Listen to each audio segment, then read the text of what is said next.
Of just 5 years, beginning 1986, the Bofors case diminished late former Prime Minister Rajiv Gandhi's credibility and with it, his electoral prospects. That was Rajiv Gandhi, viewers, in the middle of your screens. At the time, Bofors case had transfixed India. The thought that Gandhis could trade India's national security for kickbacks was almost unthinkable. But the link to the alleged scam of a close family associate entrenched the perception of moral turpitude. Today, viewers, 40 years later,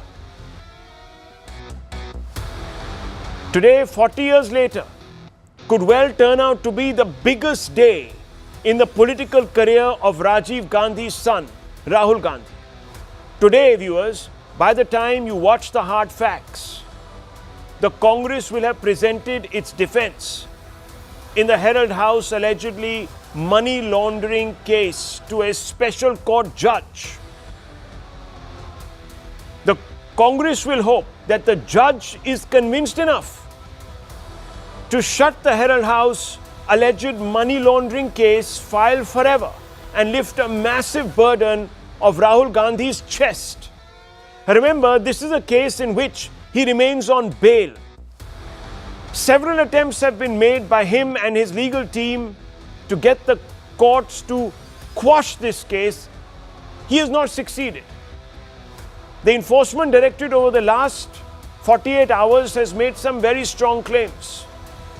It is said that the Congress created a company called Young Indian to launder rupees 2,000 crore from a company called AJL or Associated Journals Limited. That Young Indian was nothing more than another face of the Congress party. It was just a special purpose vehicle. Directors of Young Indian were bosses of the Congress party. The Congress provided interest-free loan of rupees 90 crores to Associated Journals that had assets of rupees 2,000 crores. Later, Young Indian Private Limited, where Sonia and Rahul Gandhi held a majority stake, took over AGL's debt and acquired its assets. The takeover resulted in Gandhi's owning Herald House in Delhi and several properties India-wide. The shareholders of AJL suffered losses. Young Indian got wrongful gains. This is what the ED has been telling the court. For good measure, the Enforcement Directorate's counsel also rubbed it in during an impromptu out-of-court press interaction. Listen in. I made out a case that it's an absolutely fabulous case as far as taking of cognizance is concerned. It's an open and shut case. Young Indian was used for the purpose of usurping properties worth almost 2,000 crores of AGM. That's our case. And it's documented. It's an open and shut case. Mr. Raju says it's an open and shut case.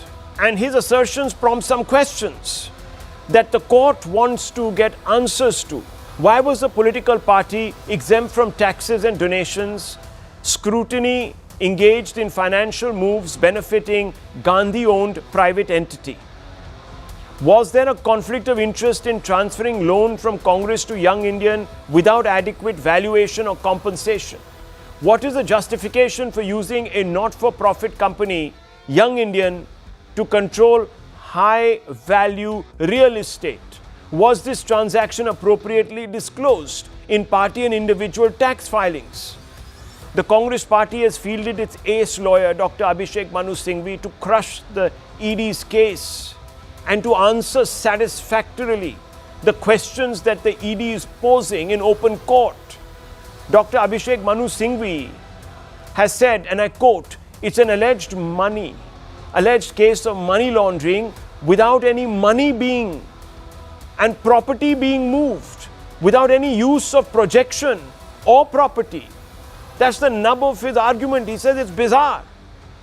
The defense from the Congress has been pointed, but is it robust enough to convince the court that the Herald House case is nothing more than an elaborate political gambit, a ploy to resurrect the phantom of a Bofors-like scandal to deal a death blow to the political prospects of India's longest ruling dynasty?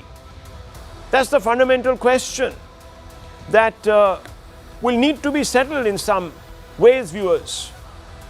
But the overarching question is, because if this case, which seems to be completely immutable to any form of objections that have been raised by the Congress continues. Is this case, is the Herald House becoming Rahul Gandhi's Bofors moment? Fundamental question. And I want to begin tonight. Viewers, we must have an engaged and serious and have a very serious, engaged conversation based on facts. I want to bring in Sanjay Jha first. Sanjay Jha, look, there is perception, there's legality. You can talk on both if you feel that you have the legal aspects of this case at the tip of your fingers. I'm sure you do. You always come with your homework done. But look, the perception points in a different direction. There have been several instances where the courts have been moved by the Congress for relief, and pretty much at every stage, the courts have not given Rahul Gandhi and Sonia Gandhi relief. In fact, at one instant, the High Court even came out and said that prima facie, there is enough here in this case to suggest that there has been wrongdoing. So perceptorially, we are back in 1985-86, 40 years ago, where the Congress party stands in the public gaze, looking less than morally upright. That's how a lot of people are reading it. Do you agree or do you disagree? Do you think this is going to cast a massive shadow? Well, Rahul, first and foremost, I want to thank you for being honest enough to say at the very beginning that it's about perceptions. And for the record, the Bofors case was thrown out by the courts. And the bottom line is it was a witch hunt, political vendetta campaign that we all know, where Vishwanath Pratap Singh actually campaigned saying, I have the account number, and we all know it was all hogwash.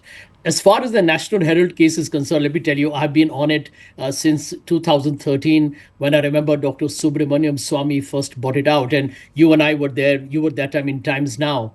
Let me tell you the truth. It's an absolute fantasy. And I say that because I'm also somebody who knows basics of finance, if nothing more than that. Straightforward. If this was really an open and shut case, as some gentleman you showed on your program, I don't know who exactly he was, it would not take 12 years. The truth is that money laundering, etc., if you're following a money trail through the banking transaction, actually in the day of modern electronic transfers, it doesn't take so long at all. So bottom line, I'll tell you what it is. This is to keep the pot boiling. The BJP will keep doing that. And do you know the ED's conviction rate is laughable? Read what the Supreme Court has said on the ED itself. I have known of cases where ED officers have been investigated for corruption, or they have been arrested by the CBI. So the credibility of all institutions in this country is zilch, is abysmal. Mr. Modi's government will keep doing all this. Remember 2G case, the famous 2G that made the BJP win the elections. The courts threw it out. The BJP said, we'll contest it in the hard courts. Have you seen where that case has gone? Have they even tried to take the case up? So this is Indian politics. Rahul, you're a veteran. I don't have to tell you more. You know that end of day, as a citizen of this country, I feel appalled. Okay, so you're saying two things have changed since 1985. That you have a situation where the ED, the prosecuting agency itself, stands so discredited that no one takes it seriously. So the first perception problem begins there, and it's therefore not going to be taken seriously enough, this case. I'm not getting into the merits right now, viewers. I'll bring in Ishkaran and Gopal Jain, Mr. Jain, Nikhil Jain on this issue. But I want to bring in Nalin Kohli first, the national spokesperson of the Bharatiya Janata Party. Sanjay Jha is trying to suggest to us that, look, the ED itself is such a flawed agency today that it can come with all the facts, but people will still kind of look at it askance and say, look, you need to still prove your case before we can take you seriously. And there's the problem. And there is no merit in the case at all, Rahul. Yeah, let him Good evening, respond. Rahul. Yeah. Yes. Go ahead, sir. So good evening, Rahul. Good evening, As sir. you are aware, I'm a practicing senior advocate of the Supreme Court. Yeah. So I would like your viewers to make up their mind on a series of arguments that I'll place in front of them, and then let them decide whether my good friend Mr. Sanjay Jha's argument of a perception will hold any water in terms of what are the facts that I'm placing before you. Let's first understand what is the situation. The Congress party is a political party registered under the Representation of People's Act. The Congress party, like any political party, is not a bank. It is not in the business and cannot be in the business of extending loans. And the Congress party certainly is not in the interest of buying and selling assets for profit or non-other reasons. Number two, what is the AJL? The Associated Journal is basically a company. Now that company owns assets. What are those assets? Several valuable buildings, which as the ED says is worth some 2,000 crores in different cities. It is also publishing or used to publish a newspaper. Now that newspaper may have a historical link for emotional or other reasons with, say, Jawaharlal Nehru or the first family of the Congress party. But the fact of the matter is that this is a separate entity, which is a company, and a company will be owned by shareholders and shares. And on the other side, you have the Congress party, which is a political party, not a company and not a bank. So the Congress party extends over a period of time 90 crores loan to AJL. Why? On what basis? Taking money from the public as donations or others, getting tax-free money as donations, those benefits under the Income Tax Act, to extend a loan to a third party which is not a political entity and which is not related to you being a political party. No, one second, Mr. Then this Kohli, loan I understand is all in of that. effect I explained transferred it. to young Indian. No, you true. will have to hear this. Listen, because I can that's argue what- No, the one case second, back gentlemen, legally gentlemen, as well. gentlemen, let's not speak over each other. No, one second. even I can argue the I know, case back I know, one legally. second, I thought one you were second. not getting I into it. didn't- No, one second. I'm Look, coming Rahul, in. Please, I'm if you sure could not just... we are all on for-profit Okay, company. Sanjay I Jha, hear allow the me to do issue my job. Just patiently. 30 seconds. Now, I'm it is a entitled to my not-for-profit answer, whether company. Mr. Jha likes it or not. Okay, That gentlemen, dividends and And I'm bonuses not have been here. taken by the I am owners. not here to satisfy Mr. Jha. Okay, I'm right. here So- to put across my point so of I view just to your viewers on that through issue, your channel. On that issue, I'll come to that. Look, I'm dividing Please. this into two halves. One is a perception battle, and the other is the case, the facts, right? So just give me, please bear at least with me, Mr. Kohli. I just want you first address this basic question that I have. Perceptorially, is this case damaging the Gandhis? See, people are not looking at very closely 100%. the legalities because that have to be 100%. scrutinized by There's the no court. It could be a question very long about it. process. How? 100% On what basis? it is Because damaging the Nehru Gandhi family Okay, because the perceptionally. ED, okay, the because- charge is... Yes, and yeah. I will answer that straight. Okay, tell me, I will how? answer that straight, Yes, sir. Rahul, Yeah. if you permit Yeah, me. of course. Perceptional wise, 100% it is damaging to the Nehru Gandhi family because the Nehru Gandhi family, in effect, owns the Congress party. Every decision goes back there. If Mallikarjun Kharge ji, as the president, national president of the Congress party, says the High Command will decide, it means I can't decide either as the president of the Congress party. The Nehru Gandhi family, which is the High Command, will decide. So therefore, the High Command can be legality the and the Congress working perception are committee. intertwined. They are not separate. Okay, so they're not separate. Young Okay, on Indians that point, is a just company, on that or point. whether it is Section 8. I understand it. They own this company that has made or alleged to have made benefits. Okay, so let's just open this up. Nikhil Jain, again, I'm on the perception question first. I know you're going to sharpen your legal arguments, but let's hit the perception question. See, the people are not treating Rahul Gandhi as a credible messenger. If that were the case, he would have won the 2019 election or even the 2024 election.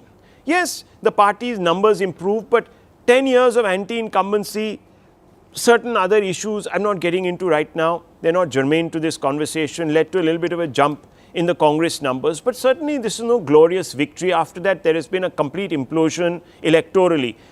So clearly something is working against Rahul Gandhi in the public imagination. Is it the corrupt legacy, according to the BJP and others of the Congress, which is now being exemplified because of this huge case that is hanging over the head of the Gandhi family, in which they have no relief, by the way? Rahul, so first of all, I'm nowhere going to deny that the Congress party is not being able to perform well in the past 10 years of its existence, but I am not going to pin in the past 10 years of its electoral history, but I'm not going to pin all of that down on the perception of the Gandhi family or Rahul Gandhi, because there are a lot of other factors that go into winning an election, whether it is the machinery of the organization, whether it's the money, whether it is a bunch of other factors. So far as the perception is concerned, honestly, Rahul, I feel people who do not like Rahul Gandhi are going to think he's a crook, corrupt man who's usurped all these assets. People who really like Rahul Gandhi, they're going to think that there's nothing wrong in this and ED is just going up. But if you just look at the vote share numbers, Nikhil Jain, just look at the vote share. The Congress party has just about breached 20%, 21% or something like that. Right. So, out of which all are not just voting because Rahul Gandhi is their, mascot of the party. Some may be. Right. So, Right. are you telling me that the people who are voting for the Congress, around 18, 19, maybe 17, 18%, because if you just go by some, surveys, etc., he's the 17% sort of most favored to be the next prime minister. They believe him. That's it. The 17% of the voting electorate believes him. That is a very, very big veto on Rahul Gandhi's credibility, isn't it? Whether it's electoral, whether it is personal, I mean, obviously it is, isn't it? No, Rahul, I'm sorry, but that's not how I try to look at things. So a lot of people from the Congress tend to say that the BJP has gotten a 40% vote share in the elections or a 38% vote share, which must mean that 62% people are rejecting Narendra Modi. I don't agree with that hypothesis. Similarly, I don't agree with the fact that if Congress is getting 21% votes, it means that 79% people are rejecting them. It's simply the fact that when I, as a voter, go to the polling booth, there are a number of issues I look at. I look at my candidate, I look at the party, I look at what they're doing, I look at their promises, I look at their leader, and it is also about the machinery. Did somebody from the Congress party come to my door and tell me that this is why you should vote for the Congress? Or did somebody from the BJP come? I strongly believe that every single person who's voting for the BJP is not voting just for the Hindutva agenda. Some may be voting for welfare. Some may be voting on the supposed clean image of the Prime Minister. Similarly, every person who's voting for the Congress party or not voting for the Congress party, you can't directly take out inferences that every voter of the Congress likes Rahul Gandhi or every person who doesn't vote But for the Congress does not like Rahul somehow Gandhi. they have promised guarantees. They don't guarantee victories for the Congress. Something is wrong. So I want The to bring in Ishkan organization- Bhandari. Once, organization has look, I mean, there are other parties that, anyhow, let's not go down that route because then eventually you're the ones who promote Rahul Gandhi as the campaign face and so on and so forth. But let me just quickly bring in Ishkan Bhandari. Ishkan Bhandari, there's a perception issue. Let's address that. Why is it that you believe that Rahul Gandhi and the Gandhi family perceptively have been damaged by this particular case? First, let's get that out of the way and then we'll get into the legalities. I promise our viewers. Yeah. Ishkaran, can you hear me? Do we have him? Okay. So let me Rahul, just. can I make a point? Yeah, make your point, and I want to bring in Ishkan right after. Yes. Yeah. Rahul, my core point is it is a company which is like a trust, like a charitable trust. Section 25 is a not-for-profit company. And let me tell you this, because you're not-for-profit does not mean that you can't make income. The only difference is that you can't take it as a bonus or as a dividend. Okay. So if the AGL has properties, it can put it out on rent. It can actually even sell asset and make an income, but it has to be only in the interest of a reinvestment into the company's operations or expansion. So all these allegations of corruption is such hogwash. I'm telling you, this matter will go to the Supreme Court. Look, let me and just it'll bring be in thrown Mr. out. Nalin Kohli It'll on be that thrown point. out, Nalin if Kohli, not earlier. he's saying that, look, it's maybe not for profit, but that doesn't mean that you can't make profit as long as you don't use it to divert it for other issues. Income, yeah. That's why we need to get into the legal thing, and that argument also, respectfully, I don't think holds water. That's an eyewash. Because Young Indian ultimately is owned by a set of beneficiaries who are primarily Mrs. Sonia Gandhi and Mr. Rahul Gandhi and their closest confidants, like Mr. Sam Petroda. Now, they own what is called a not-for-profit company, but who owns the company? Mr. Rahul Gandhi, Mrs. Sonia Gandhi and their close confidants. Now, okay, maybe they don't take a salary, but can they use the assets to their benefit? Of course they could. Can, for example, money be used to take travel anywhere in India or abroad? They can make it use for it. Can it be used for paying for secretarial staff? Can it be used for paying for a house on rent? Of course it could be. So you could take all benefits from it without saying that I'm actually earning an income, because I'm actually serving the company and therefore taking this as benefits of my Some people So think that argument is a cogent one. Okay, one second. Let me bring in Ishkaran since he hasn't spoken. Ishkan Bhandari, we just lost you. Two issues now. One is perception. Why do you think this is damaging? And you were part of the early team that filed these cases with Dr. Subramaniam Swamy. So I have to ask you, why do you think this is damaging Rahul Gandhi perceptorially, number one? And number two, is there a case? What is the case? How hard and robust is this case? Yes. Rahul, it's an ironclad case. They have not had relief from either before summoning also prima facie cases seen. So the magistrates court found prima facie evidence. They went to the High Court. It was a stinging indictment. They wanted the petition to be quashed, the summoning order to be quashed. It wasn't given. They went to the Supreme Court. They again did not get relief. So 3 courts have found at least prima facie there is enough things for them to be prosecuted. Now let us come to the facts. Every step is a separate corruption in this case, Rahul. How does Congress give 90 crore loans to a company? Then if you give 90 crore, I have a simple question. Why did Congress not straight away take over the AGL assets? Because the reason was that the president of Congress can change. Today we have Mr. Kharge as the president. Tomorrow, if they keep not performing, even though they haven't performed for 3 elections, there is a new president and Congress owned AGL properties, then Mrs. Sonia Gandhi, Mr. Rahul Gandhi will get nothing. But instead of Congress taking over AGL, if you create a special purpose vehicle called Young India, in which you are the shareholders and the assets get transferred via a very friendly transaction to Young India, then whatever happens to Congress, you will always retain the assets. That is one fundamental difference why Congress not it. Second, how was the value of 50 lakhs fixed to give Young India all the rights to get a recovery from AGL? What was the transparent procedure followed? Did you invite asset recovery firms to come and get it? And 50 lakh rupees before that, what was the step Congress took to recover money? Did they file a winding a petition? Did they file a recovery suit? Anything? Nothing. So it was all in-house transactions. That is why they have gotten no relief from any court. But perception is also important, and I am not surprised that people are defending here. But why are you talking only about Rahul Gandhi? See Mr. Robert Vadra, see Mr. Rahul Gandhi. They are in public life. What are the sources of income? How are the fancy lifestyles being maintained? What is the work they do? People see all that. That perception was always there, which was building up. Okay. But cases like Let me bring in National Nikhil Herald Jain on that or point. certain cases of Mr. Robert Vadra Okay. have exposed that. Okay, so Nikhil Jain, explain this. 2015, Delhi High Court dismisses the Gandhis' plea to quash proceedings, and Justice Sunil Gaur rejected the Gandhis' petition, and he made a very telling observation. And please pay attention. He said, the gravity of the allegations evidences a criminal intent, and this is the High Court we are talking about, right? Obviously, this is a major blow that allowed criminal proceedings to move forward, forced the Gandhis to appear in person before the trial court. It never happened. It never happened that the Gandhis were dragged to a court. Rahul, you started the debate by saying that there are two aspects to it. One is the perception and the other is fact. I think a lot has been spoken on both those aspects by the other three speakers. So I'm also going to talk about the matter of principle, which is that we have a criminal process wherein an investigative agency makes certain allegations. Those allegations are tested in a court of law, tried, and only then do we call somebody a convict, guilty, criminal, or whatever. And the point here is that Ishkaran himself, as we all know, was part of the complaints that were filed by Dr. Subramaniam Swamy way back in 2012. We are in 2025. In 13 years, ED has only been able to manage to conclude its arguments in the first court of trial. Yet the appellate stages are still there. But in 13 years, all they've been able to do No, is but to conclude their duration, arguments. I'm sorry, there are many cases that stretch on, and you can say justice delayed and justice denied and all of that. But come on, duration Rahul, has never been. No. Yeah. Mr. Kohli and Mr. Bhandari both are lawyers. You can ask them as well. Okay, let me ask how them. many cases does the trial stretch for 13 long years? Okay. Not even the trial.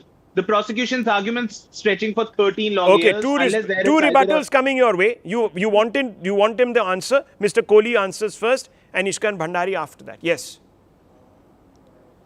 So first I can tell you, as I said, and you're aware that I'm a practicing lawyer, my own family's case started by my great-grandfather, followed by my grandfather, late grandfather, finally fought up to the Supreme Court by me, and we got a decree. It was a land-related issue.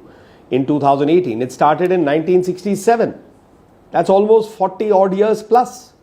So you can imagine 41 years it took for that entire process from the lowest court right through the high court to the top. Because applications get filed, which is what's happening here. Don't please question the total time.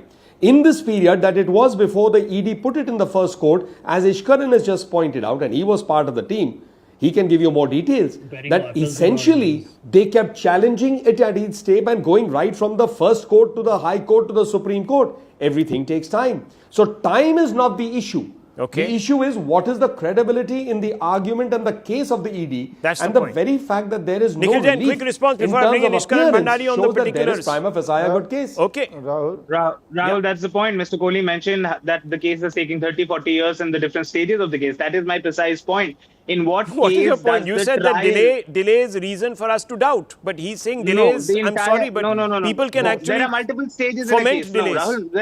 No, Rahul, there are multiple stages. First, you go through the trial court, then the first appellate court, No, and but then you the have been second appellate jumping. court. But the In Congress this has been particular- jumping into the high courts, into other courts, and trying to that sort of happens in all quash. cases. No, That Ishkan happens Bhandari. in all cases. Ishkan That happens Bhandari. in all cases with A this. quick Irrespective of- response okay, after very quick. Ishkan. Yeah. A quick response after Ishkan. Yeah, okay. Ishkan Bhandari. Yes.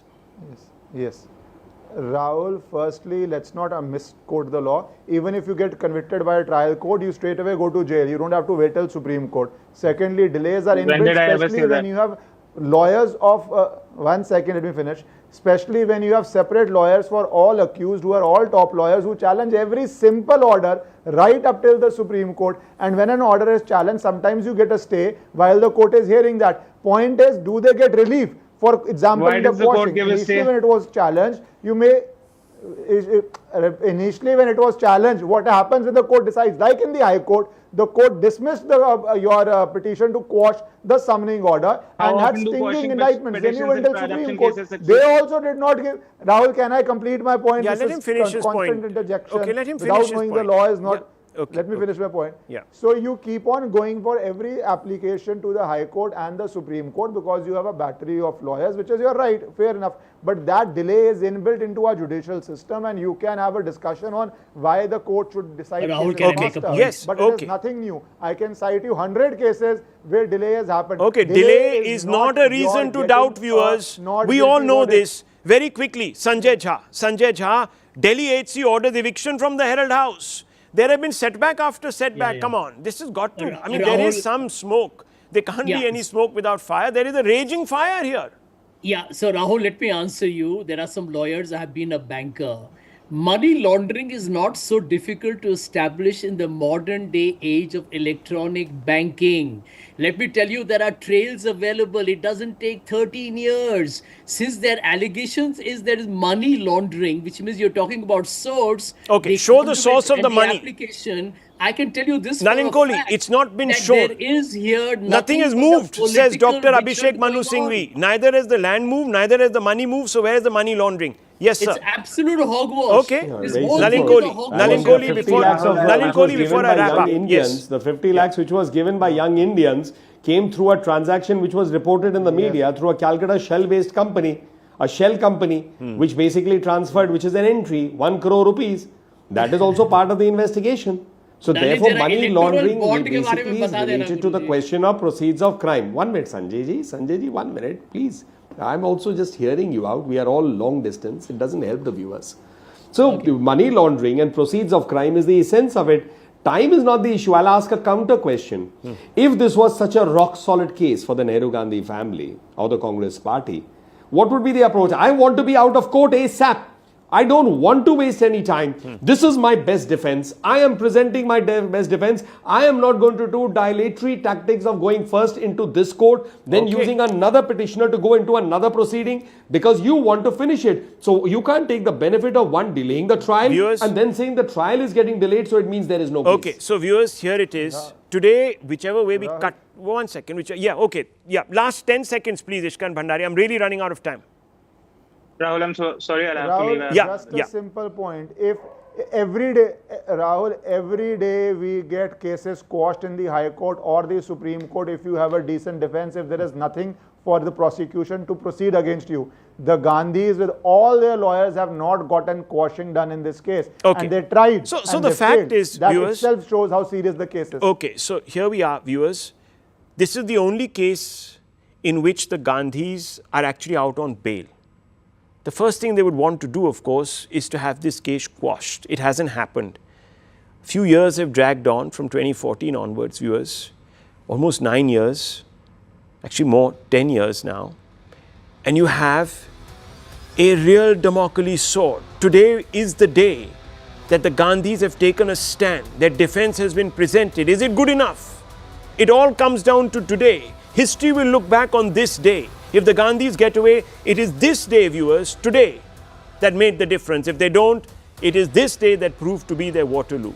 Viewers, now on to a very important story which is being talked about through the length and breadth of the nation. Viewers, you all recall IC 814. You recall the betrayal at Kargil. You recall the parliament attack, the attack in Chittis Singhpura, Kaluchak, Mumbai 26/11 attacks, viewers. After each of these dastardly terror attacks by Pakistan-sponsored Islamists, India tried dialogue. Lahore, Agra, Sharm el-Sheikh, Ufa, we've listened to the supposed voices of reason. The doves that chirp on and on about the importance, the benefits of soft power, about opening our hearts, our sporting maidans, and taking the high road. But where, viewers, did that high road take us? It took us down a dark alley, where in the shadows Pakistan murderously mugged us through its proxies. Even Prime Minister Narendra Modi couldn't escape the temptations of trying his hand at dialogue. Aman ki Asha, the clouds were clearing, and even he was left disappointed when India was bled at Pathankot and Pulwama. Soft power hasn't pacified Pakistan, it has emboldened it, viewers. And that's why when India, just weeks after Pahalgam and Operation Sindoor, sends an invitation to Pakistan, opening its fields for hockey handshakes and cricket camaraderie, it is only setting itself up for disappointment. It's time we stop pretending that dialogue works, that diplomacy works, that soft power will have the magical impact on Pakistan of softening its stand towards India. Viewers, hard power is the only language that Pakistan will ever understand. Hard power works. Look at Iran. Look at Hamas. Israel has shown the world that only a jaw for an eye response works, viewers. Hard power works.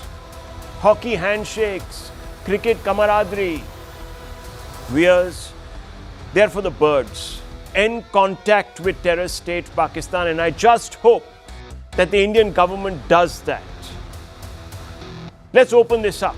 Let's ask some fundamental questions tonight, and we have with us a panel of guests that are very learned, that will help put these facts into perspective for us, viewers. I want to first begin with General G.D. Bakshi.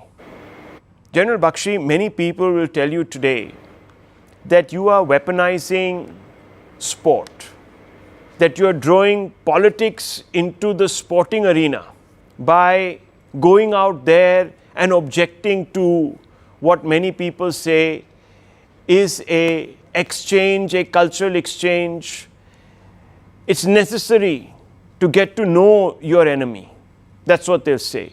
How do you respond to that? Look, Rahul, we've heard this crap before. You know, it hurts because some people haven't actually suffered. And I'm sorry, it is the political class which doesn't suffer. 26 innocent Indians gunned to death in a most foul manner, in a very brazenly communal manner, by asking them their religion, asking them to read the Kalma, asking them to take off their bloody trousers, shooting them in front of the husband, in front of the wife, the father in front of the son, right, or the daughter. Yeah, I mean, can it get any sicker than that? No. And yet, you know, we were at war for about 4 days. We couldn't sustain that war beyond that because, you know, then these cries for Aman ki Asha overtook us, and the Gandhian pacifism began to bleeding hearts. I was told Operation Sindoor is still on, Rahul. I was told we were still at war with Pakistan.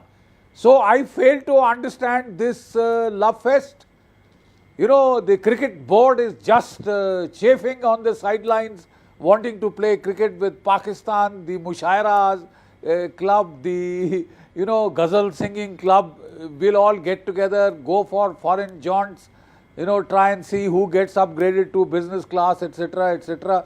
And at the end of it, you know, I hope people realize that Operation Sindoor was not bloodless. Right? We had soldiers killed on the line of control. We had civilians killed on the line of control. It's not just those 26 plus one Nepali citizen. It is a whole lot of citizens more. And the hypocrisy of it, actually leaves me shaken. Shaken. That sheer hypocrisy. That means you don't mean what you say. Then spare us. So We are simple people. We get worked up. You can switch it on and switch it off. What do you want? Command performances? I don't think this nation has sunk to those lows. Well, I mean, there is genuine outrage. there is, and I can't There is understand. genuine outrage, man. I can't square this so-called gesture, Sushant Sareen, with this invitation. I mean, this gesture, this invitation, call it what you. I can't square this with the outrage. I mean, people are genuinely angry at this. I mean, we made an example of Pakistani stars. We've actually gone after an Indian pop star, etc., because he, or whatever he is, film actor, whatever, because he acted with a Pakistani actor, and all of that. We've all been upset by this. Now, where is this coming from? This wellspring of, hockey, handshake, this camaraderie. Where is it coming from? Okay, Rahul, let me just first set the record straight. Something that General Bakshi said, and I have to register my contrary opinion to that. We didn't stop Op Sindoor because we couldn't sustain it. We agreed to the pause in Op Sindoor because the limited objective for which Op Sindoor was launched was achieved. Continue with it was never the plan. If it was required, we would have continued with it and we would have sustained it. And General Bakshi knows better than all of us the capabilities of the Indian Armed Forces and of this country to have sustained it. So I just want to correct that perception that we could not sustain it beyond 4 days. We could have. Having said that, the other thing I really want to say is, look, everything is up for weaponization. There is no such thing that please don't weaponize sports, please don't weaponize water. Everything will be weaponized because the Pakistanis have weaponized everything. They've weaponized culture, they've weaponized religion. Jihadism has a weaponized form of religion, right? Which they have imposed on us. And we have done dialogue to death. Incidentally, the death of Indians, not the death of Pakistanis. So we've done all of it. Now, having said that, I completely understand the outrage of people that why is this, hockey team coming from Pakistan or some other team will come to Pakistan. And there's a very simple reason for that. Again, I'm not saying I agree with that reason, but I'm giving you that reason. The reason is that this is an international tournament. Either we say that, look, we will not host any international tournament in which Pakistan is also going to come on our country. We don't want Pakistan to defile India by coming and registering their presence out here. We don't want them to come. And if that means that we are not going to hold a tournament, we will not hold a tournament. Either we take that position. No, but where is this? What I'm asking, I'm trying to understand what is the thinking. Yeah. No, there's no thinking. Look, if you are holding an international tournament in which Pakistan qualifies, then you can't say we will not let them come, because then the tournament cannot be held in India. So now this is a call which governments will have to make, and not just for hockey. So what's the big deal if we don't have to host a tournament? Let it not be. I mean, we've got a principled position. Look at the IOC. This IOC blackmail, this threat, the risk of, some amount of sanctions, etc. I can't understand, because Sushant Sareen explained to me the Olympic Committee got rid of Russia in 2024. They said they're not participating. It is the biggest marquee multilateral event in the global sporting firmament. And Russia was made to sit out there. Yeah, but again, look at the nuance in that. They said Russia cannot participate, but they did not ban Russian athletes from participating, but they could not participate under the flag of Russia. Now, IOC could do that because all of the West, which calls the shots on that particular issue, was on the same page, and they all ganged up together. Nobody else had a voice. and they threw the Russians out or suspended So their clearly then membership. we failed to convince the rest of the world about Pakistan. I mean, if that is the case, we should have been able to convince all these FIH, God knows which countries constitute this FIH panel. But we should have been able to tell them that, listen, this is a problem. I again have no objections to if we have that diplomatic clout, which we probably have in cricket, right? If we have the diplomatic clout, if you have the financial clout, by all means muster up the support and do that. I look, I don't want them to come. I'm very clear on it. But I'm just trying to explain to you what the political and the diplomatic and the legal position is if you are holding an international tournament in India. That is the limited point I'm making. So it's not as though this is an icebreaker, this is some kind of camaraderie which we are showing. In fact, as far as I'm concerned, even if the Pakistani team is coming, make sure that no journalist is given a visa, make sure that no extra support staff is given a visa, make sure that they're kept in a very, very tight No, but we have to box. still watch this nonsense on our own soil. I mean, do you think I'm going to pay to go there? I mean, come on. I mean, this is ridiculous for some obligation that we have to the FIH. Cancel the damn tournament. I mean, what difference does it make if you register such a strong protest? We did it with South Africa. We've done it with several other countries around the world. I mean, come on. There have been 16 countries over the years that have been blacklisted by the Olympic movement. Add one sentence. You know, I agree with what General Bakshi was saying. That look, you know, it cannot be that only the soldiers on the borders are going to be giving sacrifices and everybody else has it hunky-dory, who Exactly. play cricket mushairas.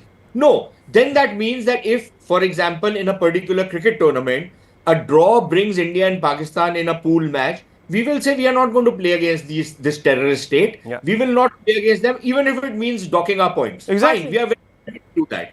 Then show that, then the government must take that decision that this is the path we are going to tread. And in fact, you know, Sushant Serene, the world will wake up. They'll say India is ready to forego 2 points on a matter of principle. There must be something odd here. They'll wake up. They'll at least begin to focus the attention. We'll make a shindig out of it. You know. So okay. So let's open this up. You set the context very well. Both. Yes. Rahul, can I just put in a word? I just want to clarify. Yeah. Go ahead. Rahul, I think Sushant has gotten me wrong. All that I was saying was that we had one total air superiority over the skies in Pakistan. We could have punished them for 2 to 3 days more. That is my limited point. Nobody wants a war of 3.5 years duration like the Russia-Ukraine war. Yeah. But certainly having gained air superiority, having gained the freedom of the skies, we could have hit them for at least 2 to 3 days more. That's a widely 21 terror targets are there. We hit only 9. That's a very widely but supported coming view. back to this issue, you know, and coming back to the issue here, like you very rightly pointed out, South Africa was banned for its apartheid horrific policies. Yes. And it was kept out. Sporting spirit, etc. Because the song and dance was made about on that principle of that it is horrific. Because and it was kept out. Yeah, absolutely. So why can't Pakistan, if we relent, how do you expect other countries to follow? That's the point. That's the point. You see, hard power is needed. Hard power is needed, Sunny Dhiman. That's what we need. Not this hockey handshake nonsense. Not all these cricketers being invited to play, you know, with us, that pyjama cricket and all this nonsense. End all this. Get back to the table. No talks. No trade. Nothing. We're not getting enriched by talking or courting Pakistan in any which way. Sunny Dhiman. Good evening, Rahul. Good evening, sir. I somehow agree with your anger, and not just your anger, but the nation's anger. And I also want to say that I do not agree with the hard power agenda being pushed right now, because I think that India needs a strategic, proactive dominance. And using just one weapon, that is, hard power, it's a weakness. It's not a strength. At the same time, what we have done, what we have achieved in last, 2 months or so, that we have somehow showed our strength in the battlefield, but we have lost miserably diplomatically. Like the global audience, we have been shown equal. The Pakistan and India must restrain. Like, how can you put India and Pakistan together? One is the victim, other is the aggressor. No, but how will But that still, change if you hold a dialogue? No, hang on. How does that change, Sunny Dhiman, if you hold a dialogue? You're again going to be equated. So yeah, there is a problem here. I'm not proposing that there has to be dialogue. There has to be dialogue when India is dominant. I'm saying that proactive domination has to be there. But right now, what we are doing, we are using anger. And Buddha said that keeping anger is like, engulfing a burning coal. And you have this idea that I'll throw it over some person, but actually you are burning yourself. Sir, anger also So right gives now, you, gives you, whatever is gives the you, policy. No, hang on. Anger, look, anger is also required. Anger gives you what is known as the ability to exude constructive energy, which we have exuded. We have Yes. punished. Do you think your Yes. talks, Very hang good. on, do you think your diplomacy, Very rightly one put, second, Rahul. do you think even from a position of dominance, which we are, militarily, economically, diplomatically, before Operation Sindoor, before Pahalgam, let's put it like that, okay, did that melt away the shadows from the terror camps? No, it didn't. So what are you talking about? Rahul, you rightly put it. Rahul, you rightly put it. But let me restructure your argument that right now, not having a conversation with Pakistan actually strengthen the cancer of Pakistan, which is military state of Pakistan. See that Oh, person, come the on, journal come has on, made. Mr. Dhiman. It's not as if there are. Field Who are Marshal. these No, cricketers? you are No, one actually, second. you These are actually cricketers. feeding. No, you are please, actually please. feeding There is no the good Pakistani Pakistani. deep I'm sorry, state sir. Where is by a good Pakistani? Show me by one good excluding- Pakistani. Show me one good I'm not- Pakistani. Point me in the direction of a good people Pakistani. across the border. Yeah. Tell me. See, people Don't across separate border, the they state are from the good and people. bad, They're exactly but the same. But it is the deep state of Pakistan which is No, cancer, sir. and it I'm has to sorry. be treated with The Ayurveda. people It has who. to be No, treated one with second. The Ayurveda, people no that are surgery, cricketers. no Okay, Sunny chemotherapy, Saab, one minute. chemotherapy, Ayurveda. No, one think second. Just calm you down. have to think. No, not just 10. See, Rahul, I have a very, very single point to make. You want to save India, protect India for next 10 minutes, 20 minutes, or you have to create a 30-year down the line a policy where the Pakistan should never think. Let me And just it bring is in. not just a Let me. military Okay. action. Sushant It Sareen not is just raising a his hand, and military I want to action. bring in Sanjay Jha, who's also waiting his turn. Yes, Sushant Sareen, a quick response to Sunny Dhiman. Don't conflate the Pakistani people. Don't punish them. Strengthen them. Weaken the Pakistani state because they're a different entity. There are two different breeds there. I don't know. Mr. Dhiman has probably suddenly woken up to the fact that we have a testy relationship with Pakistan for the last 80 years. And he doesn't understand what has happened in the last for almost 50 years when there was a very robust policy from the Indian side of people to people. We were giving free treatment or we were giving medical treatment to their children. We were doing all kinds of other activities with them. We were trying to strengthen their civil society. We were thinking that we are building a constituency of peace. Roughly 3.5 lakh visas used to be given to Pakistanis every year to promote people to people. Please tell me, what have you achieved from that? Is there a peace constituency Can I which respond back? has conjured up in his mind that we will build up in Pakistan? Is there a peace constituency in Pakistan? What about those cricketers? Yeah, one second. Let him finish. Let me complete. You've said whatever you had to say. Now let me just complete. Yeah. So this business of if we don't talk to Pakistan, we will strengthen the military. When were we not talking to Pakistan, and how did that weaken the military? Are you going to talk to that Chapadasi Shahbaz Sharif? Okay. Okay. So you're making a point that where is this Can I peace respond back? constituency? One second, Sunny Dhiman. Let that question. Let me put that question. You can come back on it. Let me just bring in Sanjay Jha. I've got a few more minutes on this show. Sanjay Jha, is there a peace constituency in Pakistan that we can empower? Sunny Dhiman believes that yes, if we engage from a position of dominance, we will be able to create enough friction between the state and the people and the polity. Do you believe this? Yeah, let me answer that question because I think I agree with him partially based on my own personal experience, which I will share with you. But the first point that I want to say is that I have followed General Bakshi very closely ever since the Pahalgam massacre happened and Operation Sindoor started. And I have echoed with his angst and anguish. And I understand exactly where he's coming from. And he's been a decorated officer. I agree with a lot of points that even Sushant has made also, although very often we are not on the same page. There are two significant, I think, points I wish to make from my side. One of them is that, Rahul, like it or not, I think you have to look at isolating Pakistan not just through the cricketers or the hockey players or through artists. It has to be done through international diplomacy. And the problem that we have is if you look at the SCO statement or you look at the statement released by Quad, all of them have condemned the Pahalgam terror attack. None of them have mentioned Pakistan. And to my mind, these are strategic diplomatic failures. And until you sort that out, you don't have the elbow room to negotiate anywhere on an international format that singularly Pakistan is officially to be blamed. You are aware, right, that General Modi is sitting with President Trump in the White House and Pakistan is being called the great friend. And the US State Department has said, well, it may be on account of Afghanistan, but Pakistan is a phenomenal support on counterterrorism. Now, these are the things that need to be singularly well handled. But here is the point that I wish to make really, and this is, from my experience, in the year 2000, actually, 1 year after the Kargil war, and this is an entity which is now owned by the channel that you work for, Rahul, that's Cricket Next. I happened to be the owner of that portal, and we had sponsored this big cricket match where Wasim Akram was the captain, and Tendulkar and Saurav Ganguly and Anil Kumble were playing under him. It was a Pakistan and India team versus the rest of the world, 1 year after Kargil. And what I saw, and it was a pleasant surprise, was that the cricketers were definitely above whatever ugliness had happened. And we are all aware, I agree with General Bakshi, completely agree with Sushant, India is a victim of cross-border terrorism.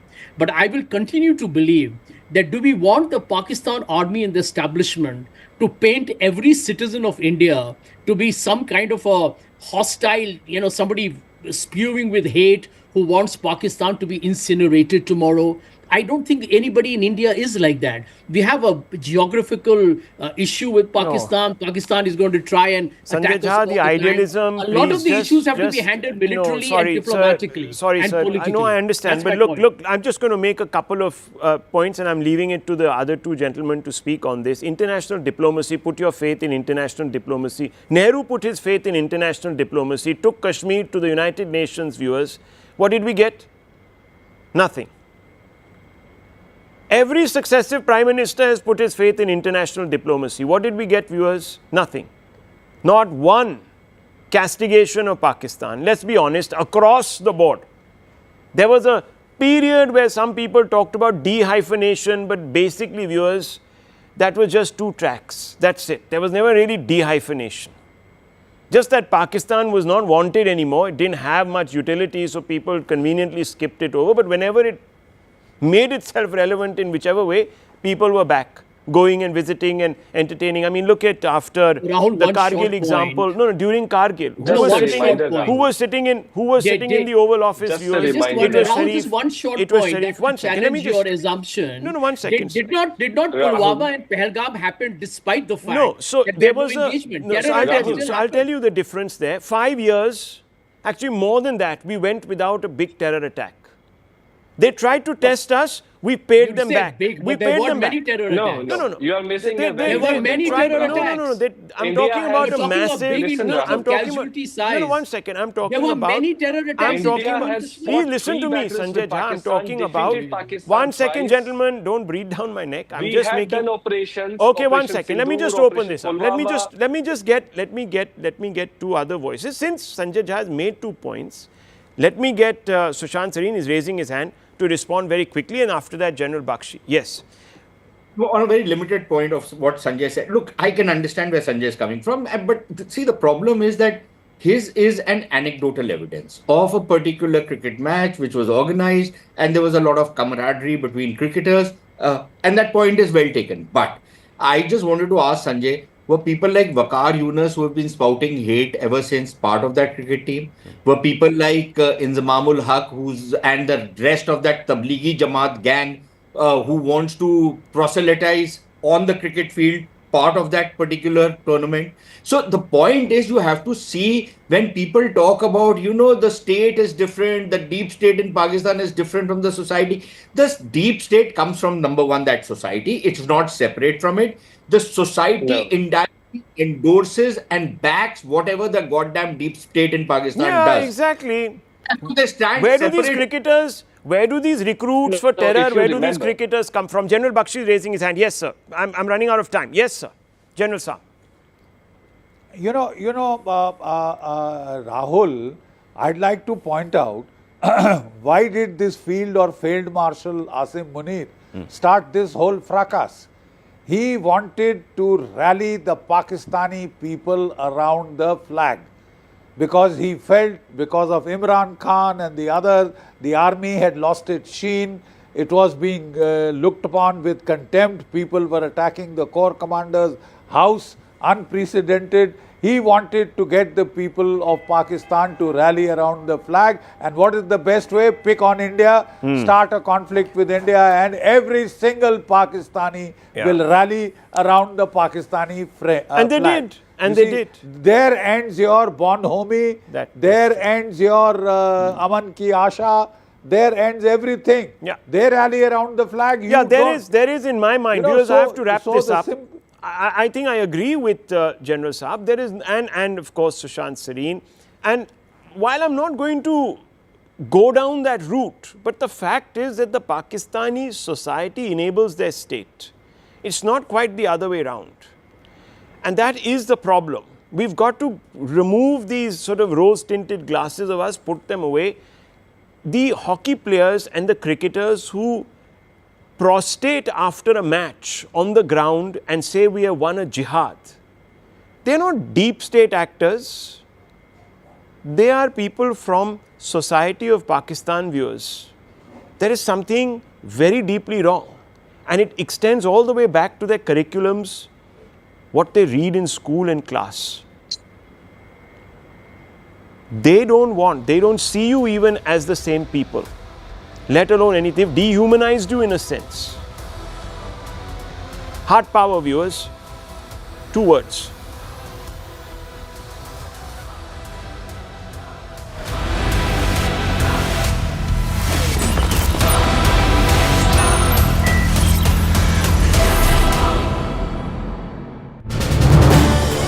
This is News 18 Network.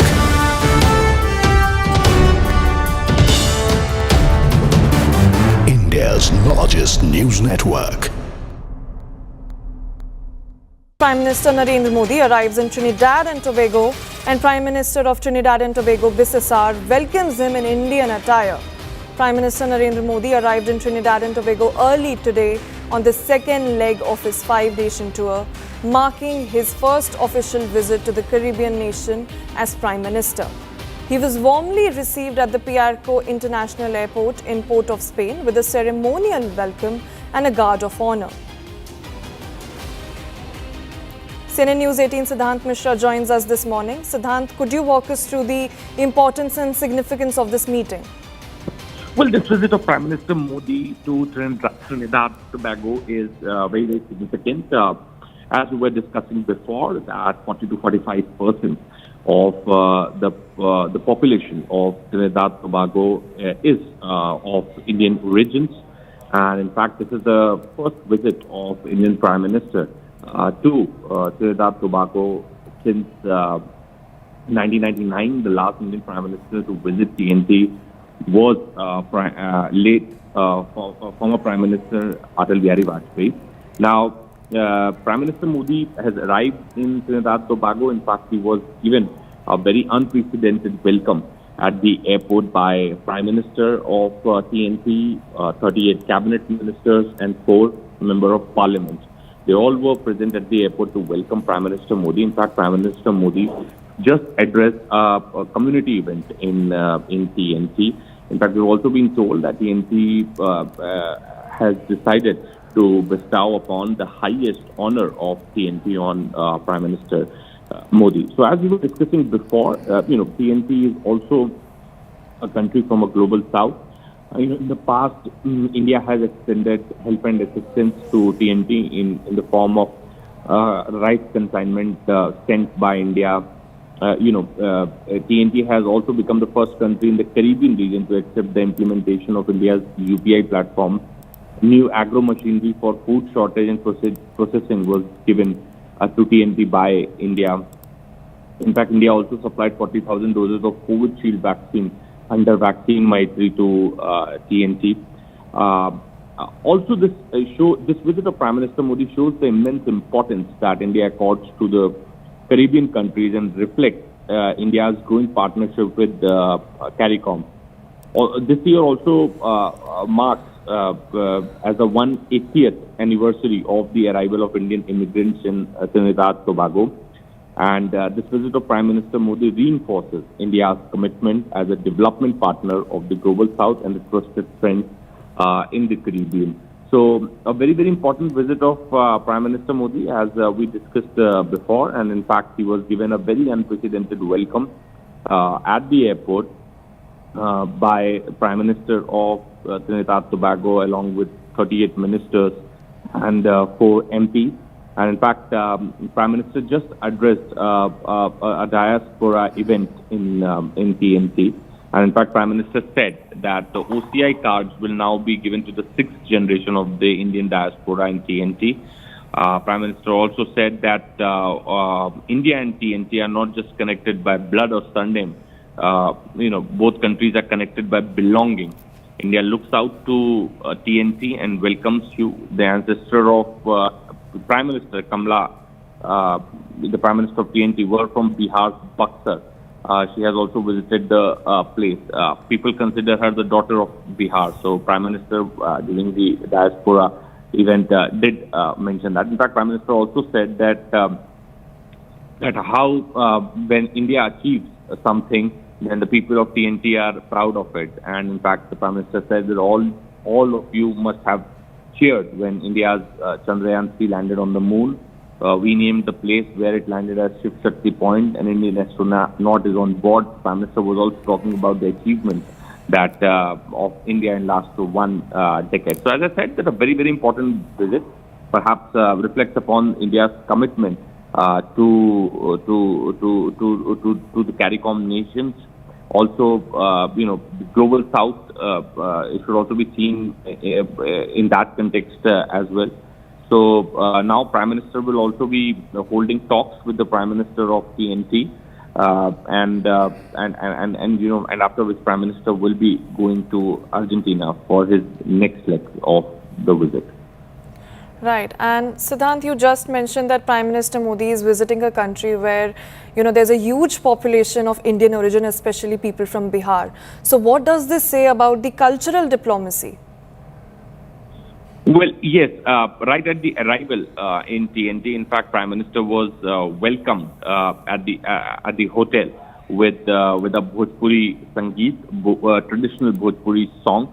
Perhaps, as I said, that the 40 to 45% of Indian diaspora, the cluster of Indian origin communities in the Caribbean region, these are the descendants of over 117,000 Indian immigrants who arrived between 1845 and 1970 now. Hello, Namaskar. This is First Post and you're watching Vantage with me, Palki Sharma.